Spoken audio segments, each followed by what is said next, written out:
రాజన్న సిరిసిల్ల జిల్లా గంభీరావుపేట మండలం ముస్తఫానగర్ గ్రామానికి చెందిన శివంది రమేష్ కిరాయికి ఉంటున్న పెంకుటింట్లో అగ్ని ప్రమాదం చోటు చేసుకుంది. బాధితులు తెలిపిన వివరాల ప్రకారం శివంది రమేష్ నూతన ఇంటి నిర్మాణం చేసుకుంటున్నాడు. పక్కనే తెలిసిన వాళ్ళ ఇంట్లో కిరాయికి ఉంటున్నాడు. నూతన ఇంటి నిర్మాణం దగ్గరికి వెళ్ళగా ఇంట్లో నుండి మంటలు వస్తున్నాయని ఇంటి పక్క వాళ్ళు చెప్తే వెళ్ళి చూసేసరికి ఇంట్లో దేవుడి దగ్గర పెట్టిన దీపం కారణంగా అక్కడే ఉన్న బట్టలు అంటుకొని మంటలు వ్యాపించాయని వారు తెలిపారు. కొత్త ఇంటి నిర్మాణం కోసం ఇంట్లో తెచ్చిపెట్టుకున్న సుమారు 1,20,000 రూపాయలు కాలిపోయినట్లు బాధితులు తెలిపారు. నిరుపేద కుటుంబమైన తమను ప్రభుత్వం ఆదుకోవాలని రమేష్ కోరారు.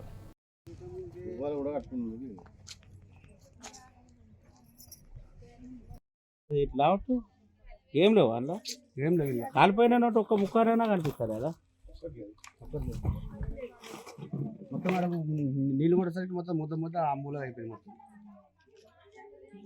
ఇంత వక్క కనిపించినా కానీ మనకు ఎవిడెన్స్ ఉంటుందా?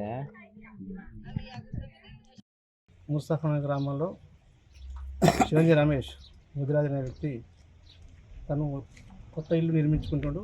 ఇక్కడ యాదవుల ఇంట్లో కిరాయికున్నాడు. కిరాయికున్న సందర్భంలో తను కొత్త ఇల్లు నిర్మించిన సందర్భంలో ఒక 1,20,000 రూపాయలు క్యాష్ తీసుకొచ్చి ఇంట్లో పెట్టుకున్నాడు. ఆ ఇంట్లో ఇల్లు పూర్తి నిర్మాణం అయిపోయింది. బండ వరసదానికని 1,50,000 అప్పు తీసుకొచ్చి పెట్టుకున్నాడు. ఈ సందర్భంలో వాళ్ళు భార్యాభర్తలు ఆ కొత్తిల్లు చూద్దామని పోయిన సందర్భంలో ఇంట్లో అనుకోకుండా ఫైర్ అయింది. ఆ ఫైర్లో తీవ్ర నష్టమైంది. ముఖ్యమైన డాక్యుమెంట్ కాలిపోయినాయి. 1,20,000 డబ్బులు కాలిపోయినాయి.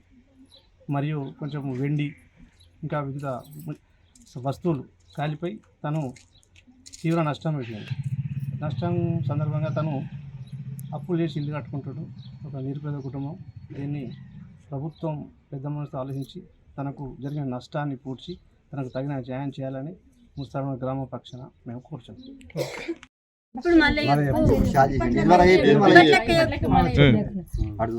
పండగని ఇప్పుడు 3 రోజులు 5 రోజులు ఈ పళ్ళు ముట్టించుకుంటున్నాం. రోజు తెల్లదాకా మంచిగా ఉంది. ఇవాళ కూడా గట్టినే ముట్టించినాము. గట్టినే వంట చేసినా బిల్లు చేసినా మా పెంచినా ఆ ఇంటికి పోతాను పోయినా వచ్చే వరకు ఇట్లా అయింది అని పిలిచిరు వాడకట్టోళ్ళు. వచ్చే వరకు అన్ని కాళ్ళని కూలినాయి. కిరాయికున్న పైసలు తెచ్చి పెట్టుకున్నా బండ తెచ్చుకుంటాను. పొద్దున మేము మరి పొద్దున పోదామా సాయంత్రం పోదామా పొద్దున పోదా సాయంత్రం తెచ్చుకున్నాం అనుకుంటే ఇవాళ టైం అయిపోయింది కదా, సరే పొద్దున పోదామని అంటే సరే అని అన్నాం. వచ్చేవాళ్ళకి మేము అక్కడ మాట్లాడుకుంటున్నాం లోపల టైల్స్ మరి ఇటు ఏం వేసుకుందాం ఇటు వేసుకుందాం. వచ్చేవాళ్ళకి ఈ పిల్లలు చూసినట్టే నేను పొద్దున నిన్న తెచ్చి అమౌంట్ 1,20,000 అక్కడ పెట్టినా. పెద్ద పొద్దున అయ్యేసరికి పొద్దున మేము ఆడుకుపోయేసరికి ఆ చెక్కలకి ఇట్లా కాలిపోయింది. ఏమైనా కలిసి మమ్మల్ని అంతా చూసి ఏమైనా కలిసి ప్రభుత్వం ఆదుకోవాలని కోరుతున్నాను.